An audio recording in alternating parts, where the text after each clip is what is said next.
26 വർഷത്തെ വിശ്വാസം, ലക്ഷക്കണക്കിന് സന്തോഷകരമായ ദാമ്പത്യങ്ങൾ. കല്യാണം എന്നാൽ കേരള മാട്രിമോണി തന്നെ. സംസ്ഥാനത്ത് വീണ്ടും വൈദ്യുതി പ്രതിസന്ധി രൂക്ഷമാവുകയാണ്. ഇതിന്റെ ഭാഗമായി കഴിഞ്ഞ ദിവസം സംസ്ഥാനത്തിന്റെ വിവിധ ഭാഗങ്ങളിൽ 15 മിനിറ്റ് മുതൽ 30 മിനിറ്റ് വരെ KSEB അപ്രതീക്ഷിത വൈദ്യുതി നിയന്ത്രണം ഏർപ്പെടുത്തിയതോടെ ജനങ്ങളും വലഞ്ഞു. ഒരിടവേളയ്ക്ക് ശേഷമാണ് സംസ്ഥാനത്ത് വൈദ്യുതി നിയന്ത്രണം വരുന്നത്. ഡാമുകളുടെ ജലനിരപ്പ് താണതും ഉപഭോഗം സർവകാല റെക്കോർഡിലേക്ക് ഉയർന്നതുമാണ് പ്രതിസന്ധിക്ക് കാരണം.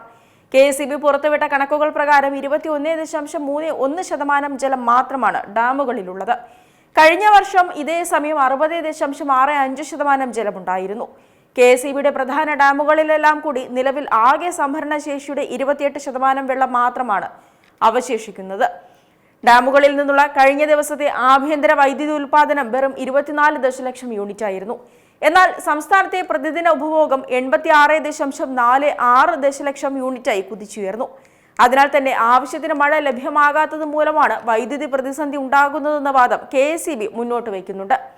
വരും ദിവസങ്ങളിലും മഴ ലഭിച്ചില്ലെങ്കിൽ നിയന്ത്രണങ്ങൾ തുടരേണ്ടി വരുമെന്നാണ് വൈദ്യുതി ബോർഡിന്റെ നിലപാട്. എൽനിനോ പ്രതിഭാസത്തെ തുടർന്ന് മഴയിലുണ്ടായ കുറവും അന്തരീക്ഷ താപനില ഉയർന്ന നിലയിൽ തുടരുന്നതും തിരിച്ചടിയായെന്നാണ് KSEBയുടെ നിഗമനം. മാത്രമല്ല, രാജ്യത്താകമാനം വൈദ്യുതി ആവശ്യകത വർദ്ധിച്ചതിനാൽ പവർ എക്സ്ചേഞ്ചിലൂടെ ലഭ്യമാകുന്ന വൈദ്യുതിയുടെ ലഭ്യതയിലും കാര്യമായ കുറവ് അനുഭവപ്പെടുന്നുണ്ട്. നിലവിൽ കേന്ദ്രവിഹിതവും വിപണിയിൽ നിന്ന് ഉയർന്ന നിരക്കിൽ വാങ്ങുന്ന വൈദ്യുതിയും ഉപയോഗിച്ചാണ് ബോർഡ് നിലവിൽ പിടിച്ചു നിൽക്കുന്നത്. രാജ്യത്താകമാനം വൈദ്യുതിക്ക് വൻ ആവശ്യകതയുള്ളതിനാൽ തന്നെ പവർ എക്സ്ചേഞ്ചുകളിൽ നിന്ന് ഉയർന്ന വില നൽകിയാൽ പോലും വൈദ്യുതി ലഭിക്കാത്ത സാഹചര്യമാണ് ഉള്ളതെന്ന് അധികൃതർ പറയുന്നു. മൺസൂൺ ഇത്തവണ ദുർബലമാകുമെന്ന മുന്നറിയിപ്പ് കാലാവസ്ഥാ വകുപ്പ് നേരത്തെ നൽകിയതാണ്. ഉയർന്ന വിലയ്ക്ക് വൈദ്യുതി വാങ്ങാൻ KSEBക്ക് വൈദ്യുതി റെഗുലേറ്ററി കമ്മീഷൻ നേരത്തെ അനുമതിയും നൽകിയിരുന്നു. സെപ്റ്റംബർ ഒഴികെ ജൂലൈ മുതൽ ഡിസംബർ വരെ വൈദ്യുതി ഉയർന്ന വിലയ്ക്ക് വാങ്ങാമെന്നാണ് ഉത്തരവിൽ പറയുന്നത്. അതേസമയം ആവർത്തിച്ചു പറഞ്ഞിട്ടും വിവിധ സ്രോതസ്സുകളിൽ നിന്നുള്ള വൈദ്യുതിയുടെ വിവരം KSEB സമർപ്പിച്ചില്ലെന്ന ഉത്തരവിൽ വിമർശനമുണ്ട്.